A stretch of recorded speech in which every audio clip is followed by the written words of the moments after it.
Good day mga Kayor Homes. Good news po para po sa mga naubusan ng unit dito sa Paragon. From time to time po nagbubukas po sila ng mga reopen units po natin. So this coming August 6, meron po tayong mga bubuksang unit. So in preparation po doon, pwede nyo po kaming i-contact para makapagbigay po kami ng information sa inyo at makapag-prepare po tayo ng mga requirements na needed natin.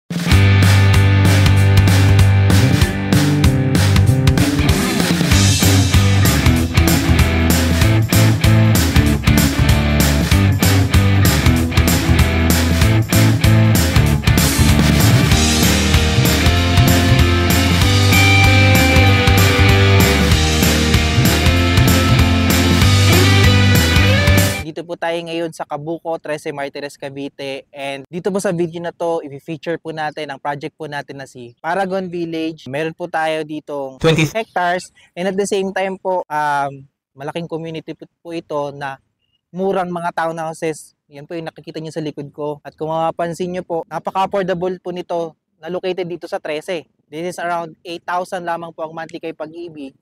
Pero since tayo po ay RFO na po ang mga unit dito, mabilis lang po ito malipatan. At the same time po, meron lang po tayong down payment na kailangan bayaran. So mamaya pag-usapan po natin yan sa computations. Pero bago po natin ito tingnan, first, please make sure to subscribe sa aming YouTube channel and i-click nyo na rin po yung notification bell. Para whenever na mag-upload po kami ng mga panibagong YouTube house tours, maging updated po kayo dito at magbibigay din po kami ng mga updates sa mga project po na i-feature namin. Kami rin po ay nasa Facebook, nasa TikTok. So, please click like and follow para maging updated po kayo sa aming mga postings. Again, ako po si Carlo Felices together with my team sa likod ng camera. And welcome po kayo to another Your Homes House Tour.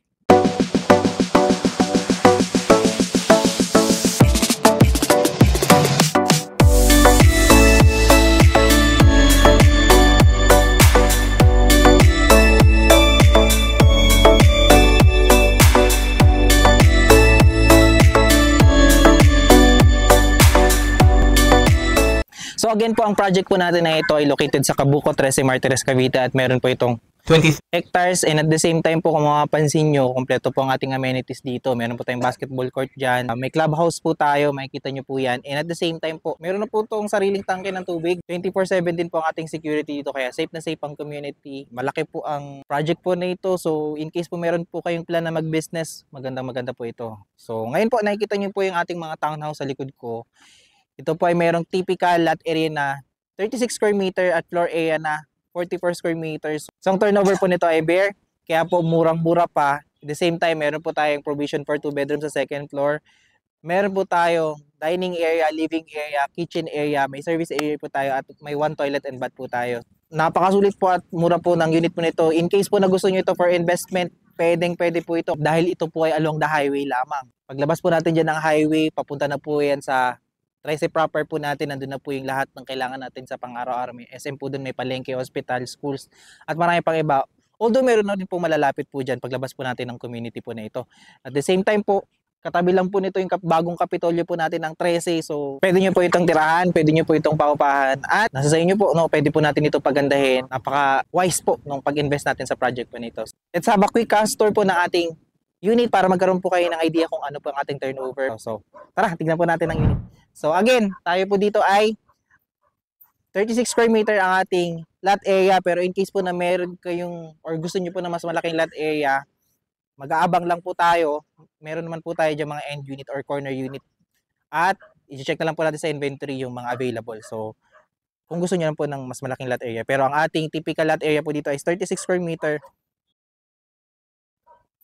Meron po tayo ditong setback sa harapan. The same time po, ang ating unit po ay hanggang dito lang dahil tayo po ay townhouse. Gantong-ganto na po ang ating pagkaka-turnover at pagkakakulay ng unit.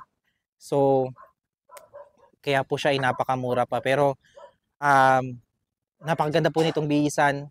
Minimalist ang pwede nyo gawin sa bahay. Pasukin pa natin yung loob. Dito po, pagkapasok natin, mapapansin po natin ang bare turnover po natin na gantong-ganto na po yung pagkaka-turnover.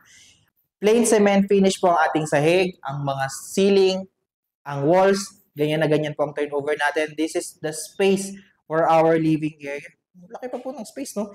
Kung mapapansin nyo po, pwede nyo pong ilagay dito yung TV nyo. Pwede dito po. Sa side po na to, actually ito po, pwede nyo siyang gawin pang cabinet. Mamaya, pag-usapan po natin yung dito sa side na to. Pero dito po, ito po yung ating space for the kitchen area or yung ating dining area. Pwede po natin ilagay yan dito. Bakit ka nabanggit kanina na kitchen area? Kasi meron po tayong kitchen countertop dito po sa labas. So, in case naman po, ito po pwede nyo itong gawing dining area. Or, if ever na gusto nyo mas lumaki po yung inyong space, pwede nyo po ipatabag yan. Paglagyan nyo ng bubong dyan, so maximize nyo po yung inyong space dito po sa likod. So, ito po ay maganda para sa ating dining area and katabi niya po yung ating toilet and bath. Dito po sa ating toilet and bath, as you can see po, tayo dito ay may tiles na. Kompleto po ang fixtures, may toilet, may lavatory. And at the same time po, wala lang po siyang finish sa walls at saka paint. Tayo na po yung makakapag-decide ng kulay niyan. At finish niyan. So, may ventilation na naman po dito din tayo. So, dito po, mapapansin nyo, dito naman po sa side na to is yung ating service area. So, dito po sa service area po natin, as you can see po, dito po yung nabanggit ko kanina na nandito po located yung ating kitchen countertop. So, in case mo nagpagawa kayo ng kitchen dito po sa ating loob ng unit, pwede po itong gawin yung dirty kitchen. But anyway, ito po ang ating turnover. Nakatiles na po yan. May stainless po tayo na sink. So, kasama naman po yung faucet dyan. Tinatanggal lang po nila. Pag na-turnover po natin, ilalagay naman po nila yan. So, dito po, meron po tayong setback dito na 2 meters. Marami pa po kayong pwedeng gawin dito sa unit na to or sa space na to.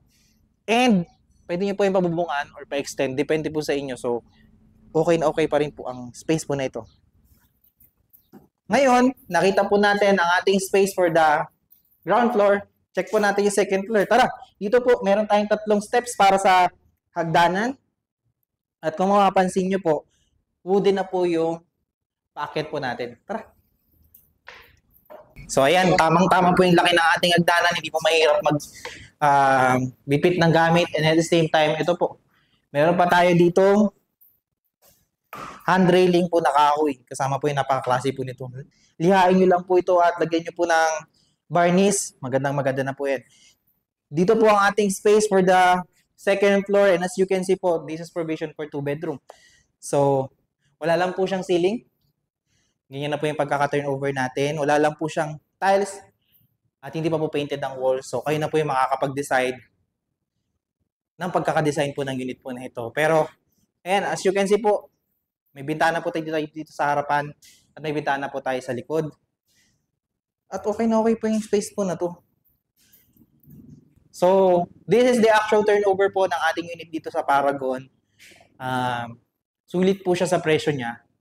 And in case po na gusto nyo rin siyang tirahan, maganda po. At nakita nyo po yung ating actual turnover.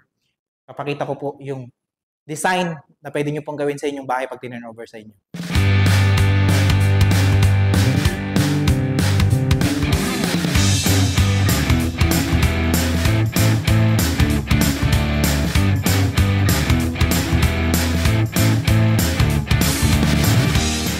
So, nakita nyo po yung design na yan. Pag-usapan naman po natin ang presyo. Tara! So, magkano nga ba ang mga bubuksan nating unit dito? Isa pong sample computation po natin dyan sa mga unit na meron pong typical lot area na 36 square meter at floor area na 44 square meter ay nagkakahalaga po ng 1,407,200 pesos. At meron po tayong reservation fee po dito na 6,000.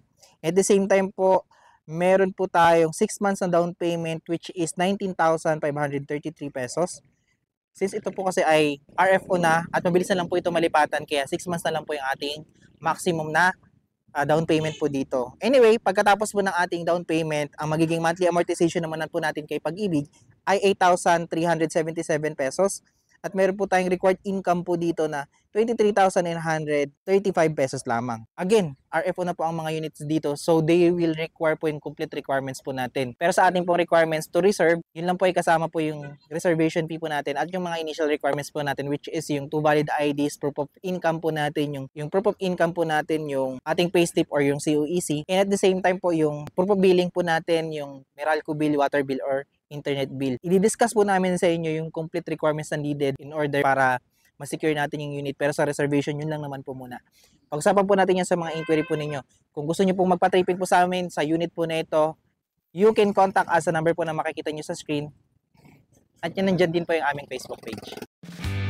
Kaya kung ikaw ay naghahanap ng unit, napakamura dito located sa 13 Martires, Cavite.